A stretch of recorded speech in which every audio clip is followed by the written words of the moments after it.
Well, welcome everyone. Welcome to Building Spaces of Solidarity and Connection.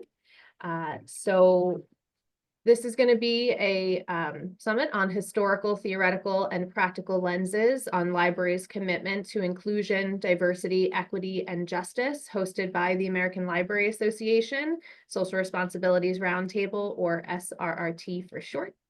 SRT believes that libraries and librarians must center social responsibility by recognizing and helping to solve social problems and inequities to work for the common good. My name's Alicia Collinbell, and I will be moderating today's session. So before I introduce this session's speakers, I'm just going to review some housekeeping notes. To enable captions, please click More in the bottom right of the screen and then click Show Captions. Our session today will be recorded and the recording will be available on our website within a few weeks. Please keep your cameras and mics off unless you are a presenter or are posing a question during the Q&A portion, which will be at the end. Please be respectful and extend care and compassion to yourself and others. And we will have time again for a Q&A after all of our presentations have concluded for the panel. Please use the Q&A to pose questions, and we'll try to reserve the chat to relay any tech issues, resource share-outs, or appreciation for our panelists while they're presenting. And you can pop your questions into the Q&A as the presentations are rolling. We will get to them at the end, but no need to wait, so you don't lose any questions in the meantime, which happens to me pretty often. These sessions focus on how libraries can support immigrant and refugee communities. And our presenters are Madeleine Ildefonso, Anna Ndumu, I'm sorry if I mispronounce any of these, Eva Raison, and Naghem Swade. So up first, we do have Madeleine. She's joining us. She is the managing librarian from the Office of Civics and Community Services at the Los Angeles Public Library. So she's going to speak with us about some of her experiences supporting immigrant and refugee communities. Thank you for being here. Thank you for having me. Can you make me co-host so I may share my presentation? You're already co-host. Awesome. I wasn't sure. We just kind of, we went right into it. So let me see if I can do this gracefully.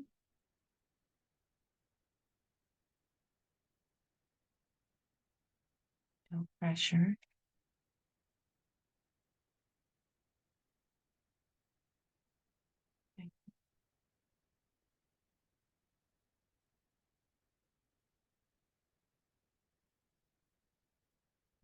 So I'll just go into presentation mode.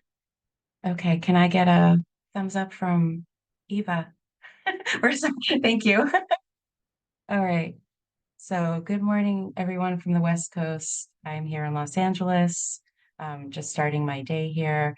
And I'm going to talk a little bit about what we do here at the Los Angeles Public Library. Again, my name is Madeleine Ildefonso. I'm a managing librarian in the Office of Civics and Community Services. I've had this role for almost 10 years, which is hard to believe, but we've been doing this for some time. In advance of these slides, I am going to state that Los Angeles is in somewhat of an enviable position in that we have funding to conduct the work that we do, which is highly specialized. And we're really grateful to be able to provide this community service because I'm a firm believer in the importance of community services in public libraries.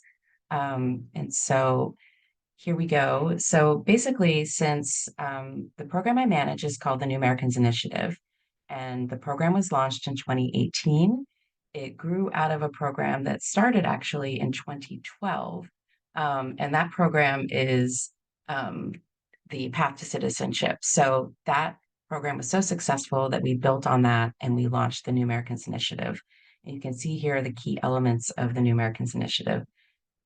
Since then, we've helped about 89,000 people with their immigration services and naturalization. Between the legal services and citizenship classes, we're providing over 200 hours a week of services across the library system. Why is it going? Okay, there we go.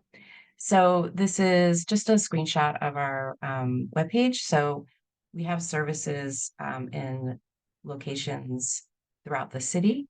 We'll see those named in a minute, although for people who don't live here, it may not mean so much. But regardless, we have a landing page and people leave messages to make appointments, or they can make appointments online. These are our locations for our New American centers. And this is the language accessibility for our current work. So clients can make appointments, as I said, through the website, or we're calling our message line, and they can leave messages in English, Spanish, Korean, Mandarin Chinese, and Persian. And these are the languages that we're currently providing on-site services for. If we do need to refer out, we will do so to partners. We have a team of 6 or 7 staff members that answer the calls that we get. We had over 400 calls in February alone. It's been very busy. So that's a high for us. And so here's a quick list of the services that we provide in our New American centers. So we get appointments for citizenship application assistance, green card renewals. That's a very popular service.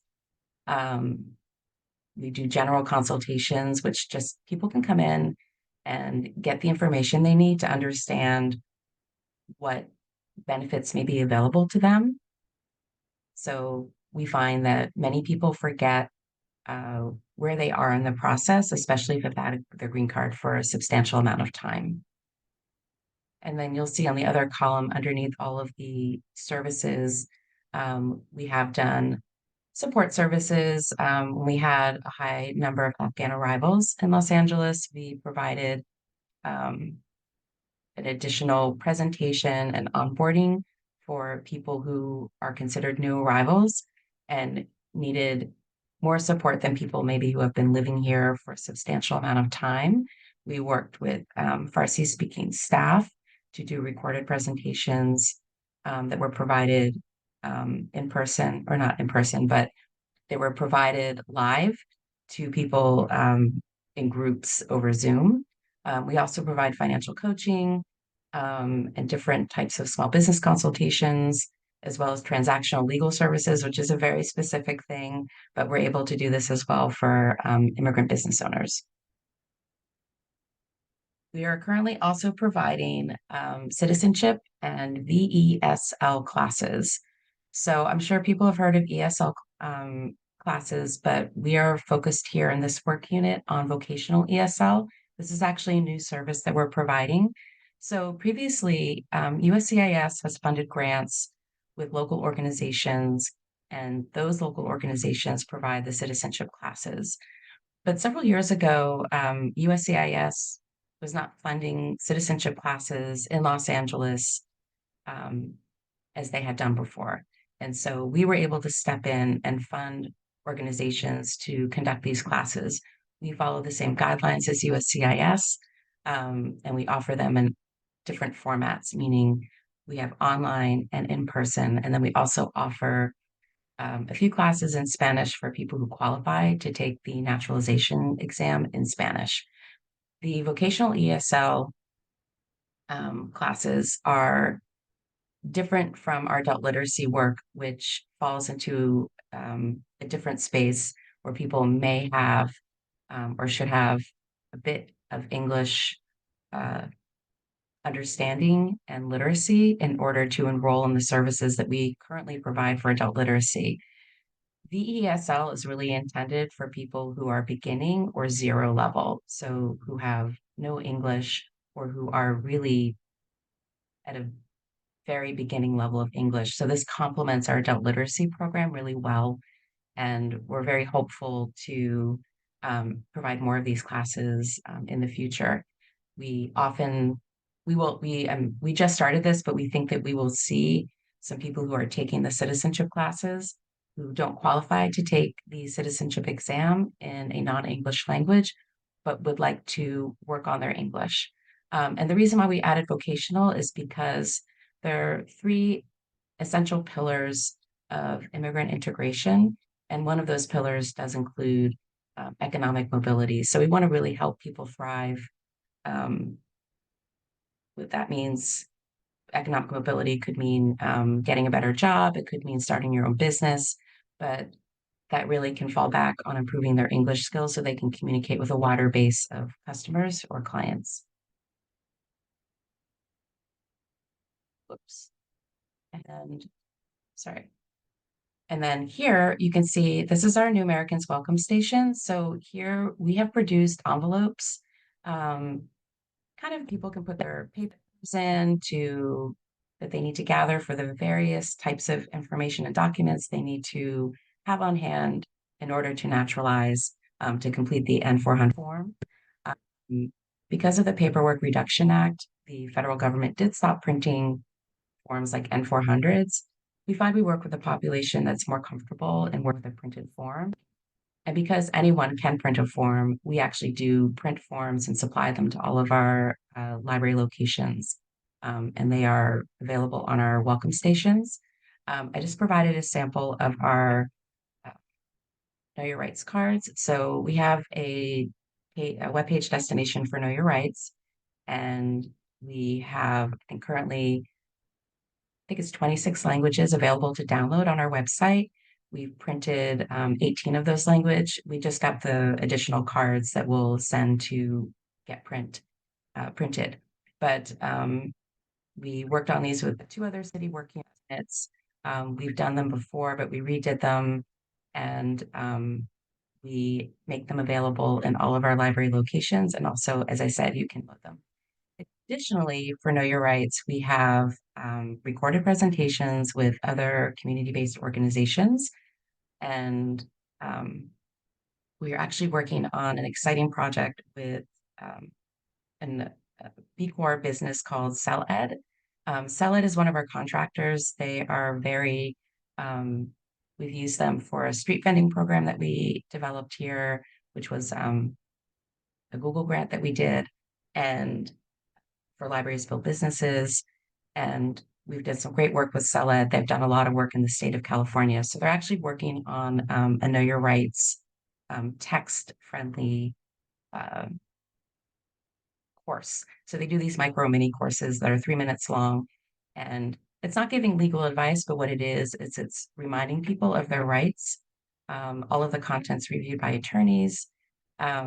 But it's a really great way, and we really focused on developing these online resources. We're also working on slide decks and multilingual from all of our contracted partners that cover Know Your Rights as well, because what we're finding is that people don't want to come into a building and listen to a presentation on Know Your Rights in a public setting where anyone can come in and out of a room. It's just really putting a target on people's backs, to put it bluntly, in some locations, or frankly, in all locations, who knows? But I think that in our experience, so we arranged a lot of Know Your Rights in-person presentations back in 2017. I think over 40 of them, and we found that the attendance was very low. So we pretty much understood that we really wanted to focus on growing text-friendly recordings, things that people could refer to and share widely to amplify what people need to understand to know your rights. And just going into our statistics, you can see here that we have been helping lots of people. And then I just wanted to surface some related programming. So we do bring other organizations in to amplify this work. We have, eviction workshops. We have Cover California enrollment. We have additional legal support, whether it's a presentation or people can engage with services like in a clinic setting. And those are all something that we work on with our community-based partners. We have community-based partners, but we also have contractors, and we can use them for different purposes. but a lot of organizations that we work with are really eager to come into the public library setting and make sure that people know that about the services that are available to them. Again, I mentioned that we've been recording information for Know Your Rights. The library has recorded information on library basics and non-English languages. So there might be a lot of work that you feel that you're unable to do because you either don't have the resources or because your library is not in a community with a lot of additional community-based orgs whose resources you can pull in. But sometimes if you can find people that you can work with, even if they're community members, who can help you record information, make sure it's available on your website. I think that's, again, one of the pillars of welcoming, or one of the pillars of immigrant integration is providing a welcoming space. And if you can really focus on that, if that's the most you can do, that's still really valid and important. We also make community service appointments available with non-English speaking library staff. So I refer to that with the Afghan arrivals.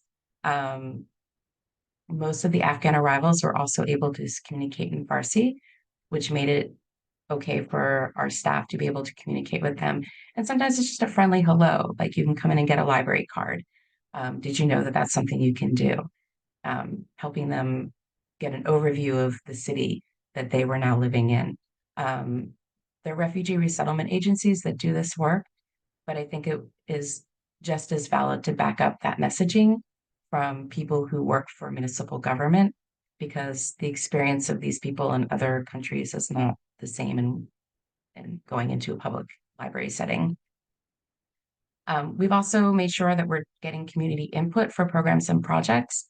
So that's also something I would recommend if you feel that you are limited in what you're able to do, is to put the voice of your community into the work that you're doing. Regardless of immigration status, people pay taxes. And I always think that there's a good argument in any public setting, public building setting, municipality, for people who are in your community and putting into your taxes, which support libraries. It's important to make sure that their voices are included. And to that end, we are also looking to build a more specific immigrant advisory board for the work we're doing in this program specifically. And that will include the type of training, like communicating effectively as a board member. We find that people don't necessarily understand how to complain or how to voice what they want to see in a public library setting if they aren't from here. And we want to make sure that they understand how to use the communication channels, how to amplify their voice in a city of 4.1 million people more directly and more specifically. So that's something that's in development. I'm super excited about it. It's been a long time coming, and it will probably, I say fall 2025, it could be spring 2026, because I think the work will take a while, but we're very excited about that. And I think that is the conclusion of my presentation. Thank you. More than on time. Thank you, Madeleine. Since you will not be with us for the Q&A, we do have a moment. Let's see. I think it's wonderful that you had the Immigrant Advisory Board. I think we're going to get some questions on that, but I'm sure we can field them to you afterwards. So thank you. I am going to introduce our next speaker. So next we welcome Anna Ndumu, Assistant Professor at the University of Maryland, College Park, College of Information Studies. So thank you for being with us, Anna. You're muted. Just turning on my timer. I don't trust myself, and I value your time. As my colleagues shared, I'm Anna Ndumu, and I'm an assistant professor at the University of Maryland. I'm going to be very concise. This is a lot of slides and a lot of data, but I think for this this forum, I think it's better to share the takeaways. I'm repurposing the slides, so apologies if you attended last week's Empirical Studies and LIS Summit. So this time I'm going to shift it to a lot of practice based kind of outcomes. So what we do, and I identify as an immigrant, and I worked with immigrants for a long time at an academic library, which was an HBCU library. So my experience transcends a lot of different library contexts. And then I also have lived experience. And so I came into this work knowing what I took for granted because I am an immigrant and what I wish I had known. And then in addition to that, what I saw were needs that weren't really addressed. And I just want to stop and shout out so many of the folks whose names I recognize, people we work with at many different library settings. Derek, who's the chair of the Serving Immigrants, Refugees, and Displaced Persons ALA committee, and all of our wonderful colleagues here. Some of you are matriculating through a class that I'm going to talk about. So lots of friends among us today. And so what we wanted to do is to really contextualize library service. And so the US is home to 20% of the world's immigrant refugee populations. And this means that we represent people from every single nation in the world. So we don't have the largest population, but we have the most diverse immigrant and refugee population in the world. Everybody's from every other single nation in the world, and that's what makes the US context unique. But we really don't understand how immigration and information policy impact migration. And I know that we're swimming in so many survival and urgent needs that we can't really peel back the curtain and think about how we got here oftentimes. So that's what we wanted to do, to demystify a lot of policy. And this was work that began pre-Trump 2.0. And to also kind of explain what some of the new dynamics and information dynamics and migration dynamics might be. So in a lot of ways, our library service models may not be in sync with the types of pressures and risks that immigrants are now facing. And so we wanted to address that. I want to shout out IMLS. If you are in the DMV tomorrow, please show up for a rally that I will share. It's the Kill the Cuts rally to help preserve IMLS and all of our wonderful colleagues at IMLS. I'll share more about that. So what we wanted to do is think more about librarians while also thinking about immigrants. So we explore librarians' conceptual understandings of the process of immigrant acculturation. What does it mean to migrate undocumented? What does it mean to come and apply for asylum? What does it mean to be a refugee? And demystifying that from asylee. So for a lot of the folks we've been working with, they haven't had a lot of professional development or time on the job to really learn about these nuances. I told you about my positionality, but really we have also been contextualizing this in over 100 years of library service to immigrants. So many of the things we know today, like children's story time, job assistance, that started with service to immigrants in Manhattan. So a lot of the language now sounds very current and alarmist, but really we've been framing this as alarmist for a long time when we shouldn't. Migration is historic. It's thousands of years old.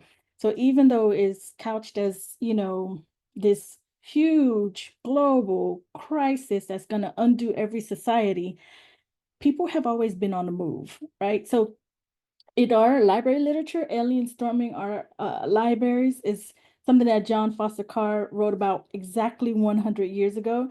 And then we see this in American libraries today. The immigration crisis arrives at the library. But we've been serving and we adjust and we adapt and we keep doing what we do. So what we wanted to do is define acculturation. What does it mean to really integrate into US society? What are the ingredients? Why are we promoting acculturation versus assimilation? And how does a person experience marginalization? This is a fourfold theory that we use to scaffold our class. So we looked at immigration, information, behavior. What happens in the process of integrating to US society? How do people adjust informationally? We looked at the context, gender, family status, mixed family status, and then we also looked at this as a lifelong process. Even if you've been in this country for 30 years, you're still acculturating, right? So we also wanted to hone in on acculturative stress. So much of our literature looks at immigrants as bankrupt and information deficient. But what we're finding is that immigrants are pressed and stressed by the voluminous and the complex nature of information, not the lack. Is actually a flood. And so we need to account for acculturative stress, which is very much accounted for in population literature. It leads to toxic overload. It leads to health outcomes deteriorating 5 years after migration to where it's below the native born group, and so many other things that health and population literature account for, but then our librarian information science doesn't. These are our research questions. How do librarians define immigrant acculturation?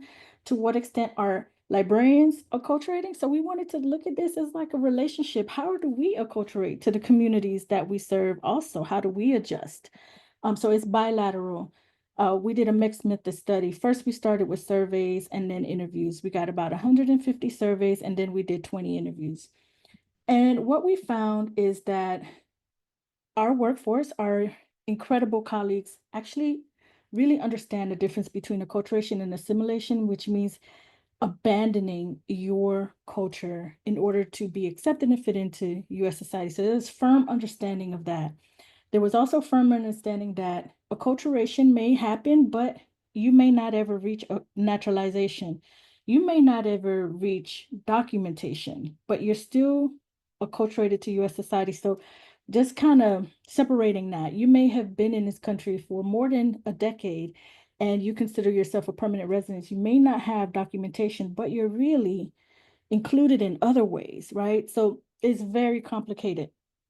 And so we looked at what acculturation helps and what hinders acculturation. So the political landscape and civic engagement can happen at any point in the acculturation stage. So you can actually be included. You can march while being undocumented. It may be extremely dangerous right now in the political landscape, so I wouldn't advise it. So how do people become economically included, politically included, so on and so forth?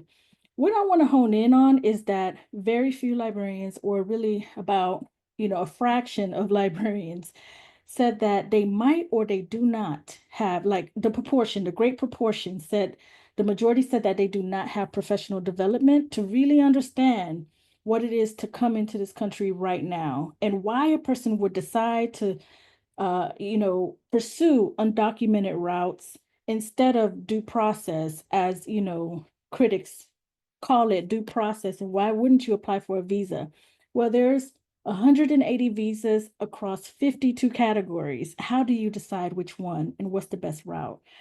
So we teach that in our course, and I know how to access educational resources.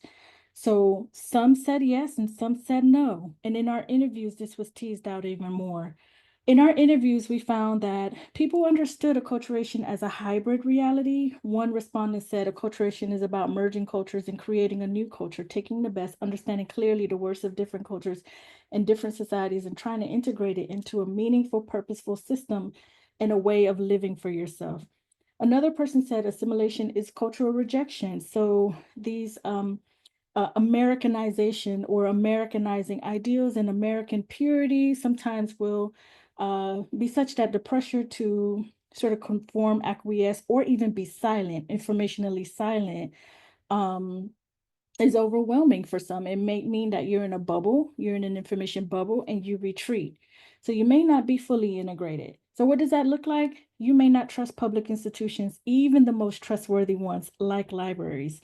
In another line of questioning, we asked about what are some things that you're seeing people do to adjust. And a lot of people said more and more people are being vigilant and careful in their information, how much they disclose at the reference desk, how much they are willing to talk to librarians, how much they're willing to trust librarians has gone down. Public trust has gone down, even among us as a trustworthy, relatively institution in comparison to some other stock institutions, law enforcement, faith-based institutions. These are all so embattled right now. But poll after poll, including Pew, says that librarians' trustworthiness is still relatively high, even with attacks like book banning and so on and so forth. We seem to be on the right side of ethics.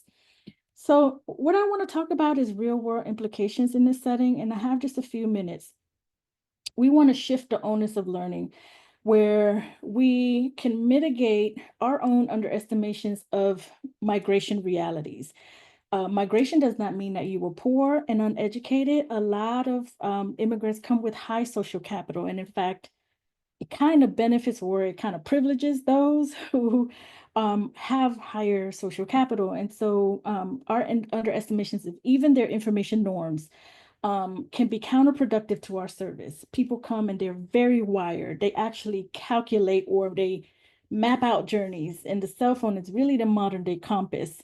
So we have to understand it as a critical consciousness, this idea of acculturation.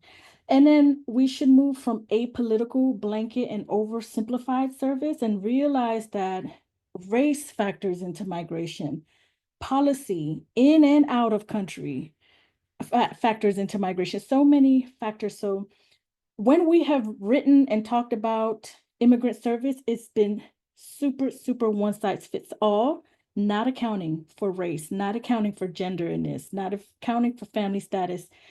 For example, children who migrate unaccompanied, right? So we also need to understand risks and how information vendors like our own database corporations are embattled in this. And so our own LexisNexis, Thomson Reuters, which began as library databases, are now assisting ICE and contracted with ICE. What does that mean for us? We have a conflict of interest.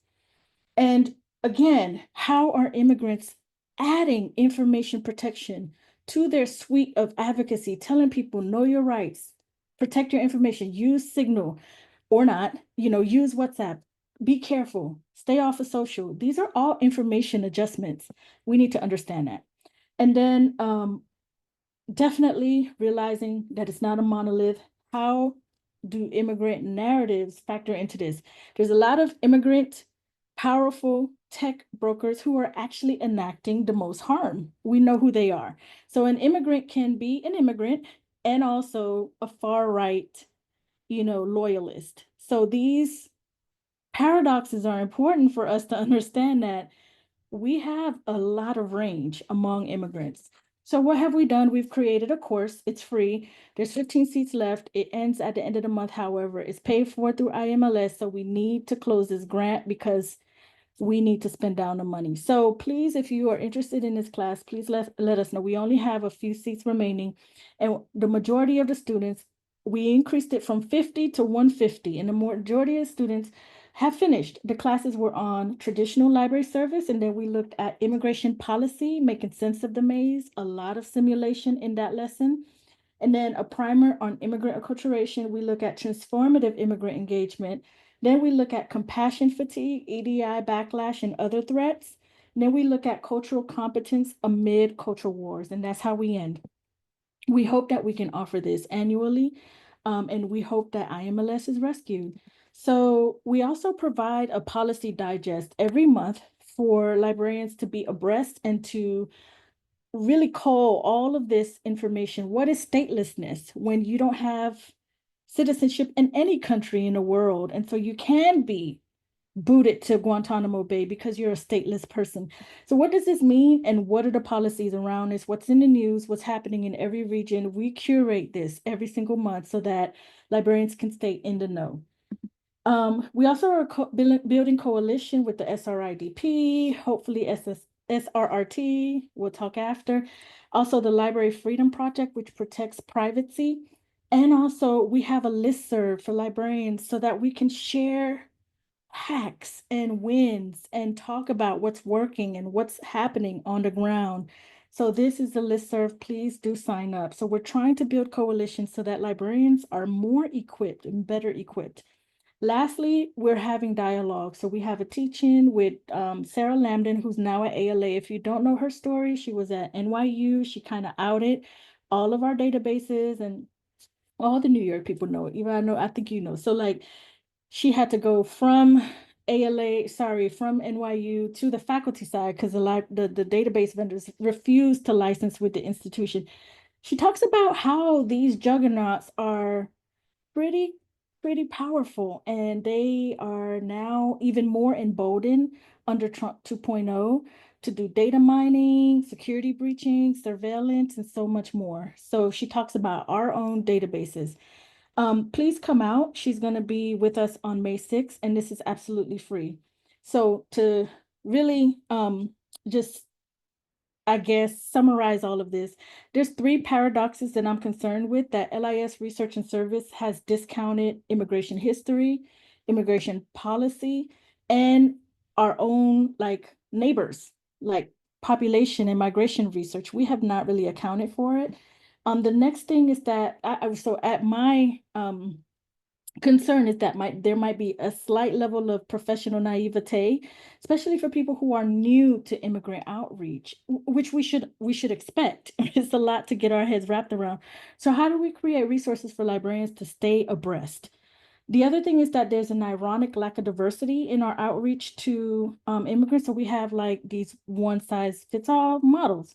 And so we cannot do that. No one is a monolith. And so then we also have Anglo-conformist ideals where we focus on civic engagement, but we may not focus on other things like privacy and language, right? We focus on language, but we may not think about all languages sometimes. And then, so this kind of perpetuates some of the hegemony that prompts migration in the first place. So I'll end there, and I'm very happy to answer any questions afterwards. Thank you so much, Anna. We will move to our next speaker, where we will welcome Eva Raison, who is the Director of Outreach Services at Brooklyn Public Library. Thank you for being with us, Eva. Thank you so much for having me. I'm gonna see if I can do this slideshow. Here we go. My name's Eva Raison. I'm the Director of Outreach Services at Brooklyn Public Library. And I'm originally from Minnesota. I grew up in a pretty small town that was not very diverse. But I spent my summers in New York City and where my dad was from in Brooklyn. And I ever since have been moving to larger and larger cities. So next will be like Tokyo or Mexico City. That's my next plan. But I've worked in Chicago for 5 or 6 years. I worked at a Head Start where I worked in a family literacy program, primarily with immigrant families and parents and young children in Even Start and Head Start programs that are currently under threat by the current federal government. And those are such amazing models and such amazing programs that partner a lot with libraries and support literacy in our community. So just wanted to shout out Chicago and Minnesota. I've been in New York for quite a while now. And I work at the Brooklyn Public Library, but I've also worked really closely with my colleagues at New York Public Library and in Queens Public Library. And in New York City, the public library systems are independent nonprofits. They're not part of the city government. So it's a little bit different in terms of our history and how we've worked with communities, but also how we've worked sometimes been able to do things more nimbly or in a different way than our city government because we're independent. So just to give you a sense, as you know, New York City is an extremely diverse city with many different immigrant receiving communities and long histories of immigration. In Brooklyn alone, at least a quarter of the people in our communities were born in another country. Half of our residents speak a language other than English at home. And 2/3 of New Yorkers are either an immigrant or a child of immigrants. So it's a huge part of our community. And libraries, including the Carnegie libraries, have at times been part of histories of intended assimilation, other ways of trying to integrate immigrant communities, either to be more American or to be an access point for folks who would not have otherwise had the means to have access to information and books. So we have a long history of serving immigrants in libraries in New York City. Queens Public Library has the longest. They have had a New Americans program for many years and have really been a model for all of us. I started working in Brooklyn Public Library as an ESOL teacher, and then also in our GED programs, which primarily served English-speaking immigrants from the Caribbean. And so I came at it from that adult literacy side, And then in 2014, I became the first immigrant services coordinator in Brooklyn. And I immediately called up Fred Gittner in Queens and looked at a lot of other models across the country to see, what could we be doing differently in addition to language services to serve our immigrant communities. And one of the things we worked on is a tri-li, which that's what we call tri-library services, Queens, Brooklyn, and New York Public. We created New Americans Corners, which is New Americans Corners and Citizenship Corners was an initiative spurred in partnership between USCIS and IMLS many years ago. And it was agreements that were signed between cities, libraries, USCIS for USCIS, U.S. Citizenship and Immigration Services, to provide free citizenship information in libraries. And so they were, it was a huge initiative that we launched to provide. Madeleine showed some pictures of some of their materials. LA was another site that did citizenship corners, and everyone kind of called it something different. But it was has been an amazing effort to get free printed materials into communities to help people study for the citizenship or to naturalize or get other information about immigration. And one of the big reasons libraries, with our trusted role in communities, are so important as hubs of good information for immigrant communities is because there also is a lot there can be a lot of fraud and other ways that people can sort of either pay or in other ways be defrauded with false immigration information or applications. So having that trusted info is extremely important. Of course, our English language learning is a huge part of our place in communities as a place when people are first coming to get connected to their neighborhood, to understand how to navigate through learning English. We've done a lot of navigation programs. So in New York City in particular, we've done a lot of legal immigration. That's how I met Madeleine, actually, is we were both trying to stand up legal services in public libraries, immigration legal services. And that is a program we did in partnership with our city government and also with an organization called Immigrant Justice Corps that used accredited recent college graduates who were supervised by immigration legal providers to provide one-on-one legal assistance in libraries. And it proved to be a really beautiful sort of opportunity, both because we get those kinds of complicated questions in the library and we had a good place to send folks, but also because a lot of people feel comfortable coming into a library setting in a way that other legal organizations are more centrally located in Manhattan or might be more intimidating. So we have worked all three library systems on different legal services. We've also worked a lot on language access in different ways. So whether it's getting language line available through phone so that we can interpret and have an interpreter accessible when we're working with people. Also translation of documents. All of us do a lot of cultural programming in different ways.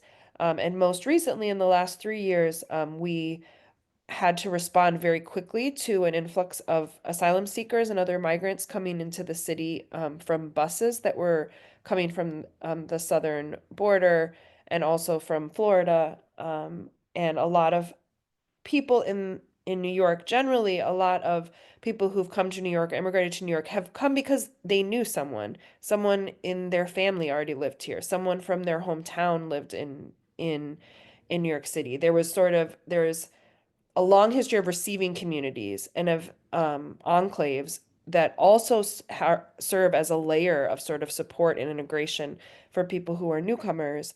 And when about 3 or 4 years ago, there was an influx of migrants and asylum seekers coming into New York City, one of the things that was really different is there wasn't that same network of receiving communities. People were often coming off the Bus and Port Authority and did not know anyone or didn't even know they were coming to New York City. So there was a huge city response to that. I think at one point the number that it was at one point there were 80,000 people who would come through New York City the shelter system or through the navigation system. A lot of newcomers, a lot of folks spoke many different languages, French speakers, Spanish speakers, Arabic speakers. A lot of people spoke Wolof and other languages from West Africa. And so all three libraries tried to pivot and respond to that. To the arrival of newcomers in many of our neighborhoods in a way where we had to quickly figure out even where people were being housed, and folks would be sent by their case managers into the library to find information, or be sent to our IDNYC centers in the library and not tell anyone, oh, we're going to send 150 people over to the library to find out how to sign up for ID. So a lot of rapid response that, we used what we learned over COVID. And then Queens also has a very strong health program that's been going on for a long time, and we've learned from them a lot. Similarly, some of the cultural programs that New York Public has done, they have an amazing like World Language Festival that New York Public puts on every year. So those are some of the programs that we do. Of course, language learning is a huge and important thing. I think I would just point out it's important to know, sort of have different levels available for your patrons. I think in general, higher quality language instruction happens when you can have trained teachers, whether that's through a partnership with a local organization or through um, your own hiring. Having trained instructors, whether is really valuable to supplement whatever volunteer conversation groups that you have, particularly for beginners. Having that time to really focus when you're really new to learning a language with just beginners is will help people progress more quickly. So we saw a huge need in particularly beginner classes. We also have intermediate classes and vocational classes, but we saw this huge need for more beginner classes. So we started these welcome ESOL classes that are drop-in. They're not funded by the federal government or by our state education department. They're drop-in. They have a standard curriculum, so people can join at any point, and they're 6 to 8 weeks long. They're really designed to focus on civic understanding, navigating New York City, civic topics. And so we started those welcome classes, and then also our city runs a curriculum called We Speak New York, which I definitely recommend if you're not from New York City, or if you're from a government organization or part of your city, for them to connect about We Speak New York. It's a really nice curriculum that's very focused on understanding navigating New York City resources. So at this point, I think we have 29 drop-in ESOL beginner classes that have been stood up in Brooklyn alone, and Queens and New York Public are also participating. Our navigation services have shifted. They were, as I mentioned, like very legal focused, very focused on navigating people through naturalization, understanding applying for green cards, understanding temporary protected status. Like basically we were kind of the middle folks, giving people information and then passing them on to a trusted legal service provider referral. But we have found that sometimes we need to be broader in our navigation to include questions around job search, around finding food and housing, and other questions that come up in that sort of relationship between the library and patrons. That need became even greater during the influx of large numbers of migrants who were new to the city. And so we held some community resource fairs, and we're actually in the process of standing up a major expansion of our navigation services in Brooklyn, of hiring staff who speak multiple languages, trusted community navigators, some part-time, some full-time, all with private funding, including from the Carnegie Foundation. And so we're hoping to really stand up and provide some more assistance to folks who have questions ranging from like healthcare to legal services, and especially now when there's so much uncertainty. A foundation of our program is really also based on honoring, celebrating, recognizing the unique sort of cultural life of all of our neighborhoods. So like in Brooklyn alone, we have over 60 libraries, and each neighborhood is different. And some communities have been, have changed a lot because of gentrification. There's often very multicultural neighborhoods where there might be like the neighborhood I live in Bay Ridge, had an Arab American community for many, many years, many decades. So there are folks who've been here, generations. There's also newcomers. There are people from Poland. There are Spanish speakers from Latin America who live in my neighborhood. And so we try to do a lot of cultural programming that's not just, that's sort of based on the strengths and language and culture of the neighborhoods that we serve. And to do those both at times like Hispanic Heritage Month and those observances, but also both and and do them all year round, not just at those times of year. So we've deepened some of our work with cultural producers and artists. We have a Heritage Ambassador program where we support immigrant artists and artists who work with different cultural communities in Brooklyn. We work with them for over 6 months and to deepen their connections between libraries and and the communities that they work with and the artists themselves and support their work.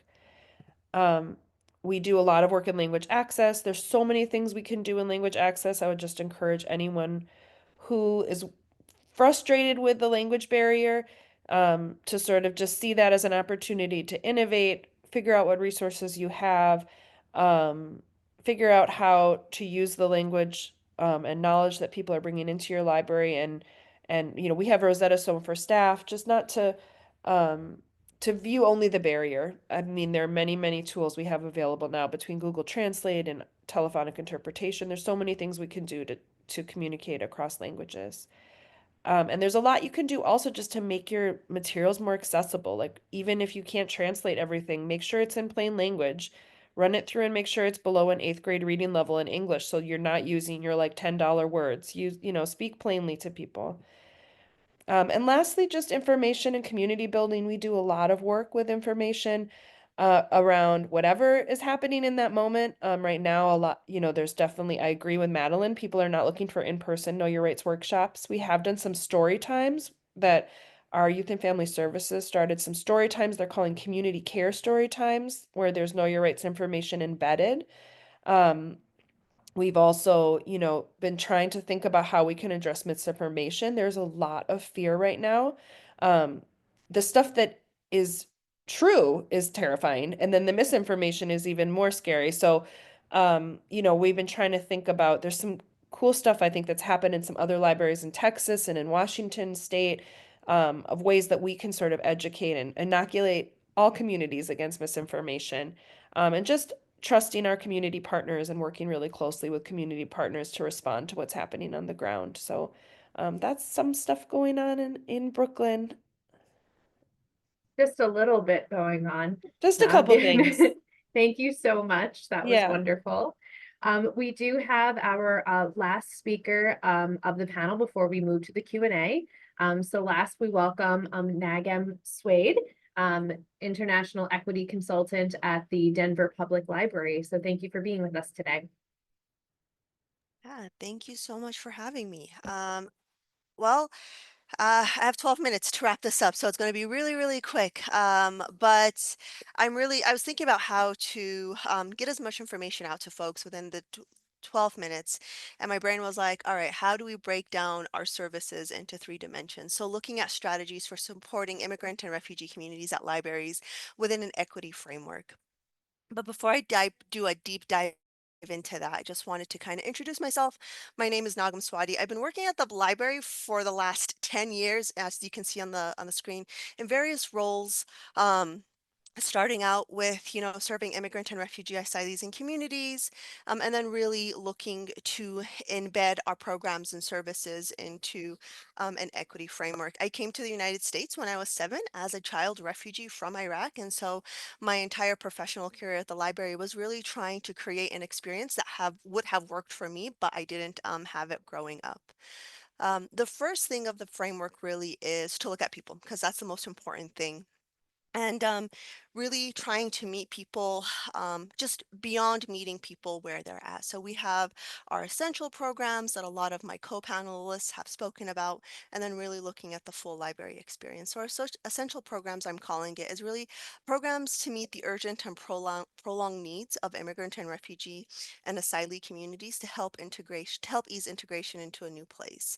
And then expanding and growing from that into that full library library experience. So really celebrating those individual and collective identities and experiences by offering equitable opportunities for connecting, celebrating, and discovery.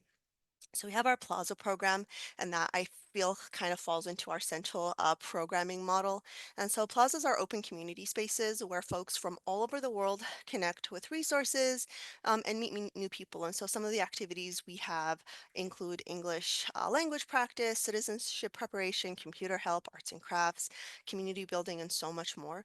We have 28 branches at the Denver Public Library, and the Plaza programs are offered, I want to say, in 10 of those 28 branches.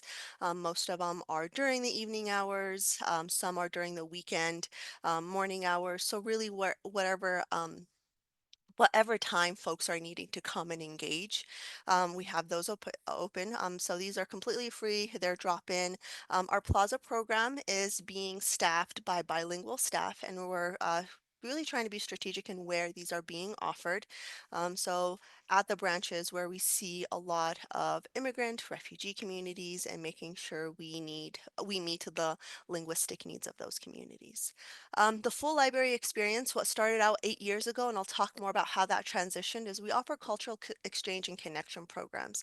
And so these are programs that celebrate Denver's kind of multicultural community by uplifting the immigrant and refugee experience and really trying to build common ground with receiving community members. There's a lot of misinformation happening, there's a lot of fear happening, and so how do we bridge that? How do we, A, celebrate our immigrant refugee communities that are not a monolith at all.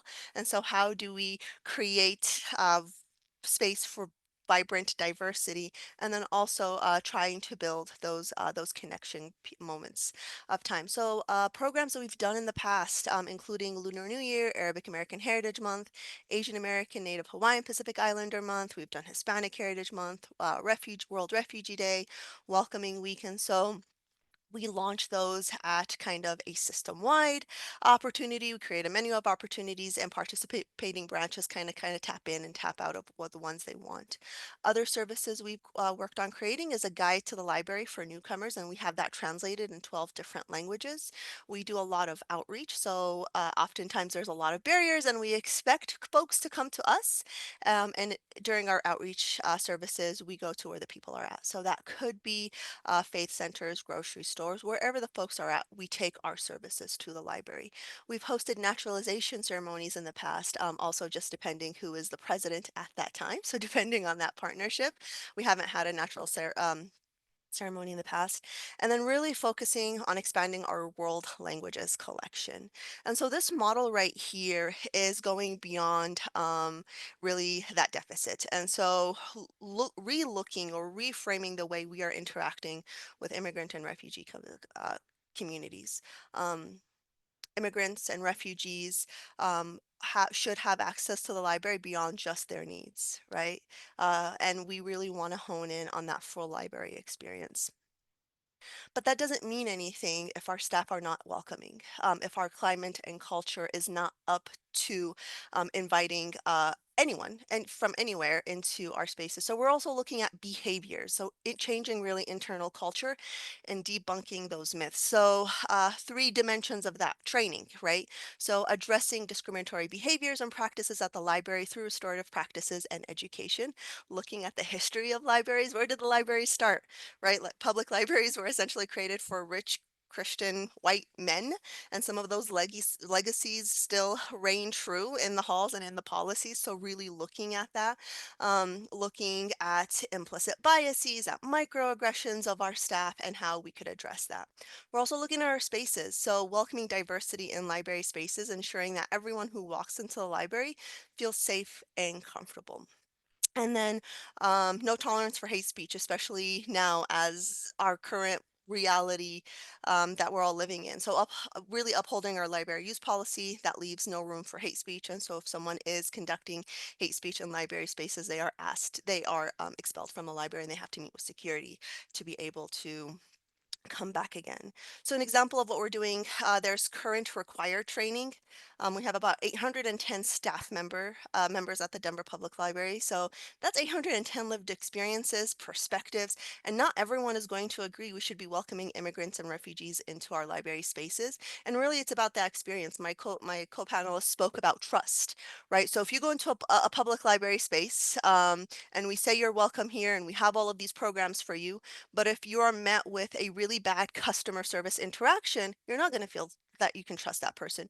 You're not going to feel welcome here. So some of the trainings we have that are required, justice at work in public libraries with freedom lifted, that looks at identity and power and privilege, that looks at biases, that looks at oppression and how that plays out in our current system. So really trying to invest in our staff to have them have the skills they need to engage with people from all walks of life. We also are offering building relationships through cultural humility. So moving away from a cultural competence framework and saying you as an individual, you just represent you. You don't necessarily represent your entire nationality or race or identity. I'm just focusing on you. And that means looking inward of like, what is my personal culture and how does that show up when I'm interacting with people? We also have the Immigration Act that's being rolled out from the city and county of Denver. So what our response is going to be as city employees if ICE does come around? How are we supposed to kind of uphold federal law while protecting our communities as they come in? And then we also have a language access plan that all staff have to take. So our welcoming spaces, what does that look like? We have interpretation and translation available at all 28 branches. We have know your rights cards at all 28 branches. My colleagues spoke about New Americans Corner. We're calling it Plaza Corners. And so this goes beyond just, information about citizenship and everything like that. It's just what do you need to fully access the library? And we are trying to meet those needs in that person's language. We have Refugee 101 information sessions, and that's kind of debunking those myths of what does it mean to be a refugee, an asylee, an immigrant. We have anti-racism workshops, both for staff and for the public. We have affinity groups and racial healing circles for staff members. And then because of the amount of information that's coming to our staff members and just to us, really, it's really hard to process all of that information. We have weekly immigration newsletters. That is internal. Every Friday, a dear friend and colleague sends out this newsletter saying, hey, this is what's changing, this is what's happening, and just really staying really well informed. And the third one is really big. The third framework for us to ensure that we are serving immigrant and refugee populations to the best of our ability and not just stopping there, everyone. And so that's looking at the infrastructure. So sustainable services and growth. And what have we done? Oftentimes initiatives are grant funded and those are never guaranteed as we're feeling right now, as we're seeing right now. So really pushing and advocating. So moving from a private grant funded model to having programs and services incorporated in the general operating budget. Uh, Partnerships. We can't do everything at the library, no matter how much we want to do that. So knowing who our partners are, knowing that they are vital to our services and community engagement. So we do a lot of work with the Denver Office of Immigrants and Refugee Affairs, with a lot of the refugee centers and just making sure we know what they're offering and where we could pull up some of the slack. Our policy. So if you don't have leadership buy-in, you really can't get anywhere. So this is essential for sustainable services. So making immigrant and refugee services part of the library story and culture. And we at the library embedded that in our strategic roadmap. And the last of which is staffing, because maybe some of us have a dedicated team of one person or 5 people who oversee immigrant and refugee services. But we firmly believe that immigrant and refugee services and integration is everyone's responsibility at the library. So focusing on our staff, an educated, empowered, and resilient workforce is our greatest asset. So how do we invest in folks? And really continuing to integrate our values into the support of staff well-being, some of whom do identify as immigrants and refugees. then we can foster a culture that benefits customers and community partnership. So some of the things we've done at the library, Plaza has been grant funded for over 15 years. So for the last 5 to 8 years or so, we've been really looking and pushing to move away from a grant funded model to having all of this being incorporated in the general operating funds of the library. And so a lot of the finances and the budget that comes from Plaza is staff. We invest in staff who are bilingual, who are able to focus on these programs, and then really having that difficult conversation with leadership of saying, hey, you're saying this is an important role that we have at the library. Well, kind of put your money where your mouth is. So hire these people on permanently and have them be part of the general operating fund. And I'm really happy to say we're doing that. We've also created a new department, so our new language services department. In the first slide or two, I talked about how we did cultural exchange and connection programs, and oftentimes we found those not to be sustainable and somewhat performative of like, oh, in February, we're going to focus on Lunar New Year, or in May, we're going to focus on, Asian American Native Hawaiian month. And no, we're saying you are welcome here any time of the year. So we're going to move away from what could be seen as a tokenizing model to really a more sustainable model. So we're offering core library services, and that include the cultural celebrations in 5 languages. And so we have people dedicated for each language. We're in Spanish, in Amharic, in Arabic, Vietnamese, and Somali. Those 5 because those are the top spoken languages in Denver. Our strategic roadmap is called Denver Here. And so it's structured around 3 strategic themes, and we can pinpoint every single immigrant and refugee program and service to one of these strategic themes. So when we do get pushback of saying, oh, this is not legal or this is discriminatory, we can say, no, this is part of our roadmap. This is part of our values. And we're embedding immigrant and library services into our story, into our culture, because the library belongs to everyone, not just who was here first. So our dimensions and our strategic roadmap is be here, and that's really looking at our spaces. Discover here, so that's looking at our collections and technology and how we could be more inclusive to everyone. And there goes my timer. And then engage here, which is our staff. And so really focusing on our staff. My 12 minutes are up. Thank you. If you want to finish your thought, please go ahead. We're a touch ahead on time. No, that was all, Okay. that was it. And so, yeah, my 10 years has been really looking of like, okay, I want to start here at the library of like, this makes sense, this doesn't make sense, and looking at where our gaps are and trying to fill those gaps. And that if we want a holistic approach, we have to be flexible, we have to be trauma informed, and we have to understand that just because we've done something for so long, and doesn't mean that it's always going to be the right thing we have to do. So being reflective and being critical and willing to try new things to make the service and the programs more holistic, and really able to meet the needs and go beyond the needs of immigrant and refugee populations. But those are my strategies / 10-year case study at the library. Thank you so much for boiling that down into that amount of time for us. That was a lot of wonderful information. We do have some questions, so we will move to our Q&A portion. One of which I think one of the other moderators let me know that they accidentally answered this, but I do think it was already in the chat. It was more for Anna about just dropping the link again to the policy newsletter that you mentioned. I think you may have already done that, but just in case. Yes, we also have the we have it on our main site, and then the latest one is on the site, and then there's an archive of the last few iterations, and then we have like the whole year and a half prior to that online. Wonderful. We have a couple of questions. I'm going to go through the Q&A ones first, and we may get some in the chat, but if any of our attendees were looking to have a question answered, please pop them in there now. I'll read them out just for ease. And then any of you that would like to add your perspective, please do.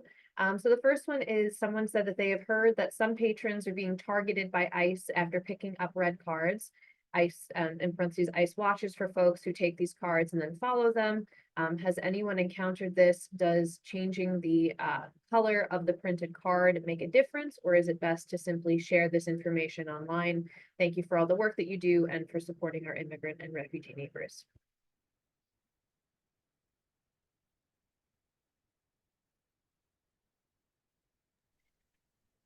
I can answer that. So our red cards really are not red cards at all. It's printed on a white piece of paper. It's in different languages. We're not giving it to customers. They just exist in our plaza corners at the front desk, to let people know that they are there. Once during our plaza programs, when that trust is established, when relationships do exist and folks do ask for that direct resource, we do give it to people right there. But we're not hiding anything. It's like, in plain sight. And if folks are being harassed, the harasser is being asked to leave. So really saying, we're going to protect you. These are your rights. And trying to just balance whatever situation comes up that way. Before she left, I know Madeleine did pop an answer to this in the chat as well. And I'll read it out for those that don't want to scroll back up to find it. She had said that all libraries should have clear policies on what to do if ICE appears in their library. We, as in LAPL, are moving to tabling versus presentations for some programs if the intention is resource and info sharing. This way, people are not sitting in a room. You can also consider programming that is more broad and widely inclusive. And I think, Ava, you answered into that if you want to share anything. Yeah, the only other thing I would add to that is just, there's a particular instance noted there, like you heard from someone that this was happening. And so I think it is important for us to consider like our role and being careful about spreading information, particularly that can really scare people about coming into the library. So just making sure, like, where did you hear that from? What was it, a trusted source? Was it something that came third hand? And being careful to not share things that we haven't verified on social media because they can create a lot of fear. I'm not at any way saying that we shouldn't be extra careful and be thoughtful about the safety of our communities. I just have seen that I don't want us to shut down doing certain work be, because of like that has happened in Brooklyn too. Like, well, we'll say, I heard there were, vans on the street picking people up on Eastern Parkway, and we have to be sure, like, we know what was really happening and helping to verify. So we partner with some organizations that help to verify that kind of stuff so that we can try to sort of spread information and verify stuff when we can, at least for ourselves. Thank you so much. We can move on to another question unless anyone else has something to add on that. The next one is specifically for Anna. Though anyone feel free. But how did you come to the space that you are in as a librarian and educator regarding immigrant and refugee programs to assist their move and survival in the U.S.? Mhm. I think a few things, and I'll be, pretty concise, but I'm an Afro-Latina. I'm from Central America. My spouse is African, and he spent his formative years in England. So he knows much more about England than he does Africa, and then he migrated here. And then my family came here as Central American asylees in the 80s, albeit, but what I find is that our intersectional identities, a lot of times like Black diasporic immigrants, weren't really seen in libraries, especially when it came to like Francophone immigrants. So many of my friends are Haitian. And I work very closely with the Haitian community, especially on the eastern shore of Maryland. They work in a poultry factory for Purdue. And so they have a very different acculturative experience. And for some of us, for when I tell people, I'm Afro-Latina and I'm a Central American asylee, my brother is actually being deported. He has to self-deport by the 25th. So this is real. And I came to this place because um it's not just about finding a book in the catalog for some people, and then for other people, they came here to study, and so their higher education needs they fall through the cracks. So a lot of our conversation may seem as if it's public library oriented, but it's actually relevant for K-12, for higher education, for federal libraries, for so many kind of libraries. And I know the brunt of the work is being done by public librarians. I think what made me come to this space is realizing there was a scarcity of like training for academic librarians. So there was a whole lot of on-the-job learning for me. And I think we underestimate international students on college campuses, first-gen immigrant heritage students on college campuses, refugee students on college campuses, and then undocumented students on college campuses. And so these four quadrants are kind of some interchangeable languages used sometimes. And so I think that there's a lot that other librarians can actually learn from public librarians. And so I was learning from a lot of Madeleine, I private messaged earlier, like, oh my gosh, like 10 years ago, I learned so much from you. And so I think that we can learn a lot from people who are experts in this work, who are self-trained in this work. The last thing I'll say is that we actually need a national library standard for serving immigrants. And what I heard from so many library directors is like, okay, this is great, but I can't go to my board. So Brooklyn, NYPL, LAPL, Denver, La Plaza, these are the exceptions, not the norm. And a lot of people, especially in rural areas, are saying, with an adversarial board, I need a library standard to say, I need a facility, I need dedicated staff, I need this line item, this line item. So when we cannot match it to a standard, we can't advocate for it. So that's what we're doing. We got green lighted to the next phase of an IMLS grant, and then you know how that went. So we pulled it when we got advice to say this language, not that language. Can you document and explain how you will only serve documented immigrants? So we can't. We don't ask that of our partners, and libraries don't ask that of our members. So we need a library standard because of all of the things that, you know, we are facing on the ground and these new contexts, these new stressors. And I'm not on the ground, so I want to admit that, but I work very, very closely with, like I said, a lot of my friends here. So that's how I came to this work. Thank you. And thank you for the well wishes on my brother. He'll be just fine. He doesn't have time for this. He's going to leave with dignity. So thank you very much. Thank you so much for that answer and sharing a bit of personal information as well. I know a lot of our work is very personal, but thank you for sharing. Our next question is that given the current political situation, I have some concerns about hosting programming specific to immigrants. How do you advertise and cater towards the group without putting them at risk from ICE, or I assume they mean from any other groups?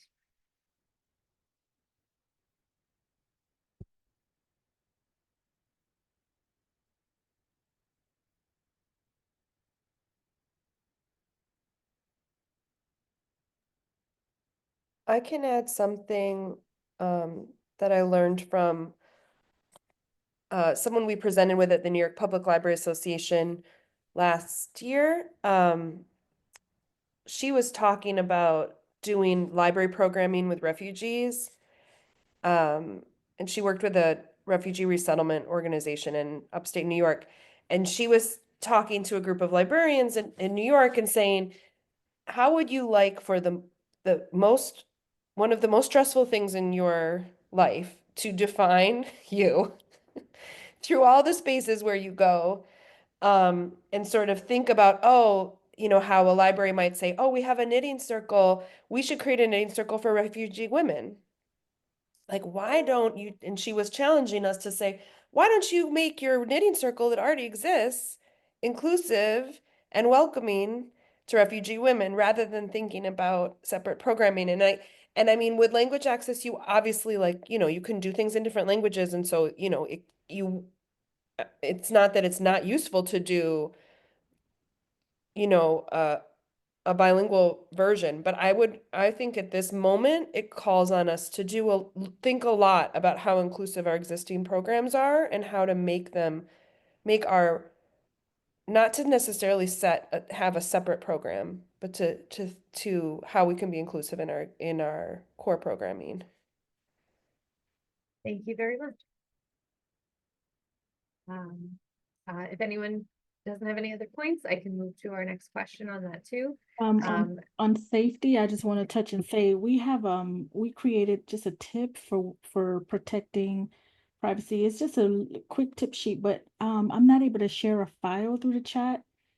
And then I'll share the links that go with that. There's a really good framework called Mind of Five for library workers to know how to be thoughtful about privacy and security for vulnerable status immigrants.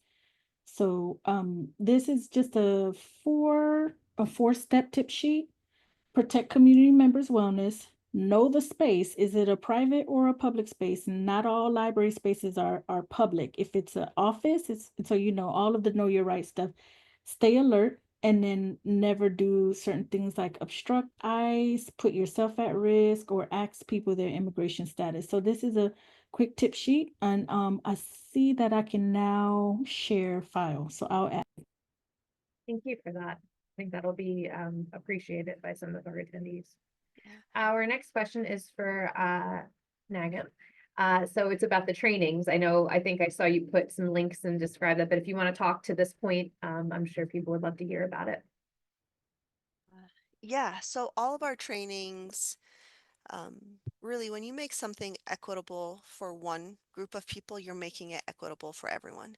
When you're making it accessible for one group of people, you're making it accessible to everyone. And so for us, really looking at looking inwards, like what are our implicit biases? How are we acting?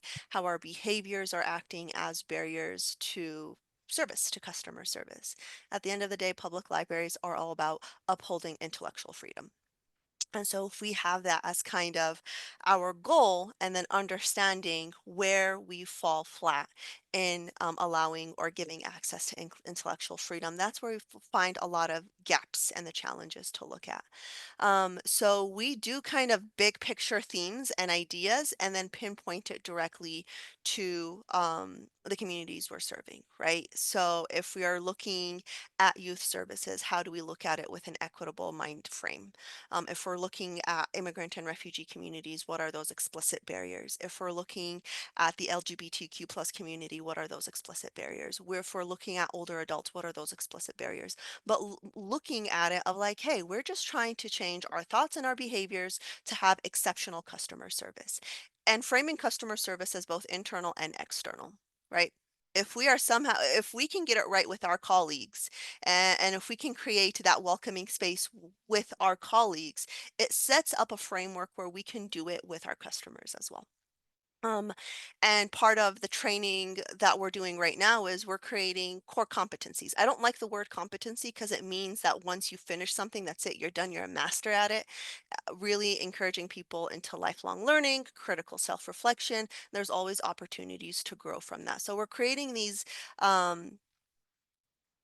DEI essentials, these core essentials that everyone at the library has to take. And we're saying, if you want to work at the library, this is what it means in terms of customer service. And then growing from that, because oftentimes training is a one thing, you check up a box, that's it, you're done. And we're saying, no, we're going to lay the foundations and we're going to grow from that. You're a supervisor? Great. This is what it means to be a supervisor. You're going to be a manager? Great. These are what we're going to hold you accountable to when you're a manager. You're a director or an executive level. This is what accountability looks like. And so having very uncomfortable, real conversations around that. And so a lot of the training that I listed, that was done in-house.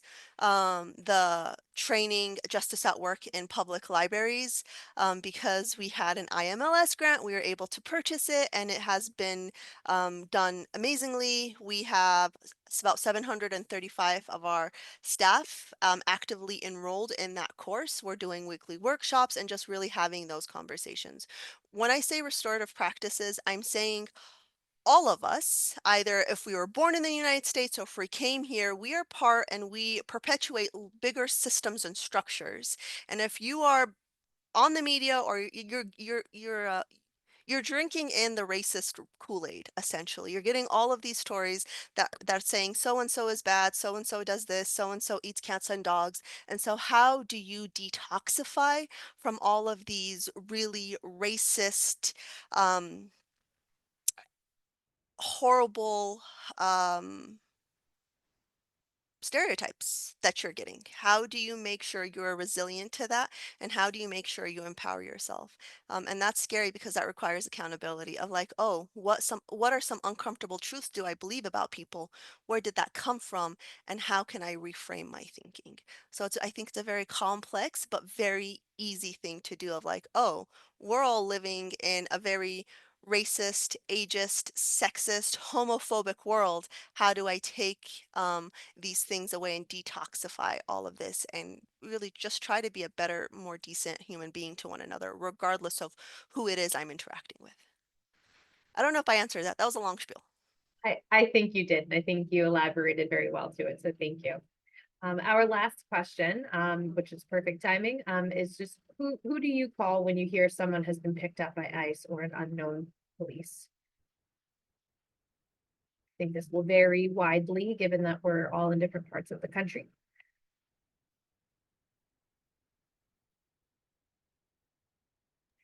At the Denver Public Library, and all city and county of Denver employees, we've been told to call the city attorney. That is, everyone is going like city attorney. They're the ones that are going to deal with it. And so that's the information we've been giving. Different for here in New York. I imagine that for some places it's either been designated or you know, there's some different lines for that. Well, this would be the end of the Q&A. We don't have any more open questions. So thank you so much to all of our presenters and to everyone who came out for this session. Thank you also to the SRT team for handling all of the tech and chat for us today. And they will be getting some resources from our presenters that will hopefully be posted to the website.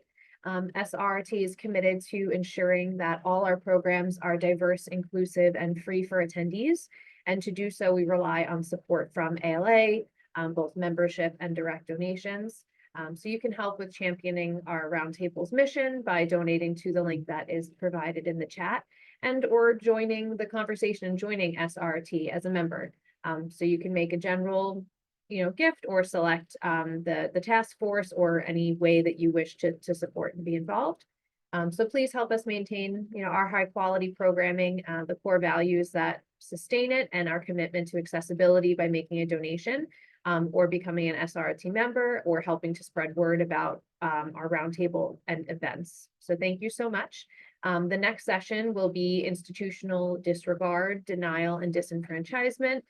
Treatment and experiences of African Americans in LIS professions and practices.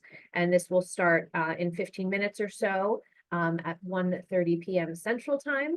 So I hope that you can join us. And if for some reason you have not registered, all these sessions were registered for individually, and you can find that on the SRT site. So thank you again, everybody. Thank you so much to our presenters for all the information that you've shared. And we are going to conclude for today. Thank you all. Thank you, everyone.